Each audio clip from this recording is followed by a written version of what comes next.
He must be bluffing. I mean, what would that make him? Double ascended? And this What's he doing? is to go even further beyond!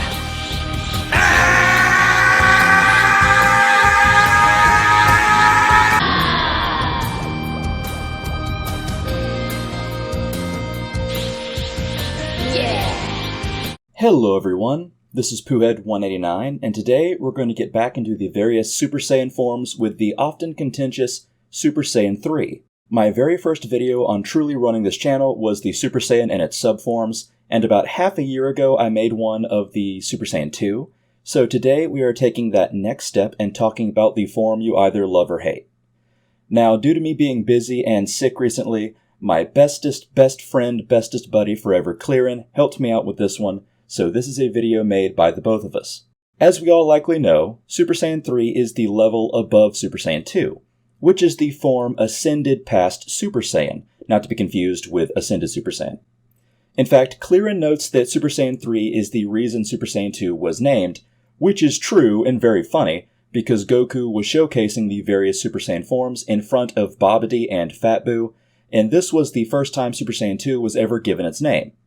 Super Saiyan 2 is described as Super Saiyan that has surpassed the Super Saiyan wall, and Super Saiyan 3 is the form that, quote, even further surpasses that. So it seems like it's the form that surpasses the form that surpasses Super Saiyan. When transforming into Super Saiyan 3, the user's hair elongates to almost Raditz proportions, and they lose their eyebrows in the process. It might actually be even longer than Raditz's hair, at least proportionally. Giving them a strange, caveman kind of look. Obviously, they still have golden hair and a golden aura like the regular Super Saiyan, with teal eyes as well. As for its capabilities, the power increase is immense. The Daizenshuu states that it is 4 times that of Super Saiyan 2, and since Super Saiyan 2 is twice the Super Saiyan's 50 times increase, that means Super Saiyan 3 increases one's base power to 400 times. And if we take the guidebooks at their word, this also shows just how much stronger Fat Buu and Kid Buu are compared to a regular Super Saiyan 2, though it's difficult to say between characters since Gohan Super Saiyan 2 is different from Vegeta Super Saiyan 2, who is different from Goku Super Saiyan 2. But if Goku can beat Fat Buu as a Super Saiyan 3, that means we can maybe guess a Super Saiyan 2 Goku is a third as strong as Fat Buu, potentially? Hard to say. Now, back in my second video, damn, I'm hearkening back to a lot of my videos over a year ago, it was my Kaioken video, and I explained how Kaioken was different to Super Saiyan 3. The Kaioken is a dangerous enhancement technique that, while it fatigues you, is mostly dangerous because it can literally rip your body to shreds. The Super Saiyan 3, on the other hand, enhances your body so you don't need to worry about that, just like the other Super Saiyan transformations. However, the energy drain for Super Saiyan 3 is also immense. Clearin notes, Goku says Super Saiyan 3 can only be done in the afterlife where time doesn't mean much, and claims if he does it in the living world, it eats up too much energy and, quote, borrows against the time he has left. However, this is all Viz wording, so take it with a grain of salt.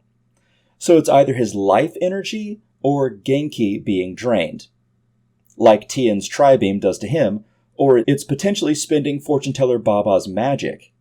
I would say it's far more likely the former, so spending Genki, but we can't be sure. In fact, with all the time Goku has left, even in base form, he sweats and is out of breath, almost like he's about to succumb to the heart virus again, except this is directly related to the exertion of using Super Saiyan 3 against Fat Buu. As Goku is teaching fusion to Goten and Trunks, in the Viz Piccolo is in awe, wondering if the Super Saiyan 3 really drains someone's body this much. Goku also states he can't be, quote, healed by Dende, he can only get better by going back to the other world, since he is dead, and Super Saiyan 3 does not affect him in the same way when he is dead. This is also much like how it would be far easier for Tien to train his Tri-Beam or Kikoho on King Kai's planet, because it drains life energy, and if you're dead, that does not matter too much. Hence why it is very likely Tien was best able to train his Tri-Beam to turn it into the upgraded Neo Tri-Beam before he was resurrected, after Frieza was defeated, just like how it was easier for Goku to learn to be a Super Saiyan 3 in the afterlife. We do need to note that Goku arrived for the tournament that day while it was sunny, and it was still sunny by the time he fights Fat Buu, yet after he fights Fat Buu, he has only 30 minutes left of his supposed 24 hours.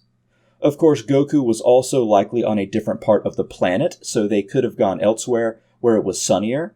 However, when Babidi is contacted by one of the tournament staff to rat out Trunks, Goten, and Piccolo, it is still sunny there as well, with no sign of the sun going down. So we can surmise the strain of Super Saiyan 3 is so great, it cuts Goku's entire day in half or more. Now, we do need to note that Gotenks doesn't have the same energy drain we see Goku get, but as a fusion, his body could likely better handle it, though no doubt it drains himself far quicker than Super Saiyan 1. Goku also becomes Super Saiyan 3 extremely briefly against Buu-Tanks, and that doesn't seem to really tire him out, but again, it is super quick. This also brings up a small discrepancy. Later on against Kid Buu, Goku needs to gather the ki in order to become Super Saiyan 3, leaving Vegeta to hold off Kid Buu as a Super Saiyan 2. This suggests it's very difficult to get into that form in a living body, rather than a dead one. However, the first time Goku transforms against Fat Buu, he also takes a really long time to get into that state because he is, quote, unused to it. And it seems the quickest Goku transforms into it is when he is alive against Buu-Tanks for that brief instant, though that is perhaps because Goku is freshly revived and well rested, while also now being, quote, used to the form. Clearer notes that during the fight against Kid Buu, even when not fighting, Goku's unable to gather any ki and instead is actively draining him. Funnily enough, Dende does heal Goku after this battle, somewhat contradicting Goku's only returning to the afterlife can heal this statement, though that is likely because he is now alive, while in his dead body, it can only be healed by going back to the afterlife. Clearin also notes that Goku's Super Saiyan 3 transformation is the first ki that could be sensed by the Kaioshin realm or the Supreme Kai's planet. Super Buu and Gotenks pre-time chamber can also be sensed from there as well, though they never specify if it's in Gotenks' base form or Super Saiyan form. I also want to point out that Super Buu was able to sense Gohan's rising ki on Supreme Kai's planet from Earth as well. Now, my best friend forever also says, for Gotenks, the time drain obviously comes in the form of shortening fusion. Trunks says they can only do it for 5 minutes, and that it even, quote, cancels their fusion, which is interesting since when they do lose Super Saiyan 3 later, they go back to base Gotenks and don't immediately defuse. They defuse off-screen while Gohan is doing his power-up stuff. One thing to note about Gotenks' time limit seems to be that the 5 minutes happens even if it's at the very start or the very end of the fusion. Trunks suggests waiting until the last 5 minutes to pull it off. It seems a bit weird since if Super Saiyan 3 had to, quote, borrow time, you'd think using it with 5 minutes left would ultimately borrow those 5 minutes faster than it would at the start of the 30 minutes. Also, it seems that it took Goku being in the afterlife to safely train to become Super Saiyan 3, like I said, but that's the only speculation that we have on how to attain it. When Piccolo asks Gotenks how he could become a Super Saiyan 3, Gotenks just says he does not know. Oh, and spoiler alert for this next segment. And of course, we have no idea how Vegeta becomes Super Saiyan 3 in Daima. For Vegeta, it seems to be much like Vegeta gaining Super Saiyan God and Super Saiyan Blue. Toriyama just sort of gives it to him, just out of the blue. It's kind of hard to say, so we really have no speculation from there either. Alright guys, that seems to be everything we have on the Super Saiyan 3 today. Hope you guys enjoyed Clearin and I adding in both of our 2 cents. Please thank him, and please leave a comment and a like. It always helps. Also, if you'd like to join the Patreon, that would be a huge help to the channel, and subscriptions are always welcome. Hope you all have a great day, guys. Alright, see ya!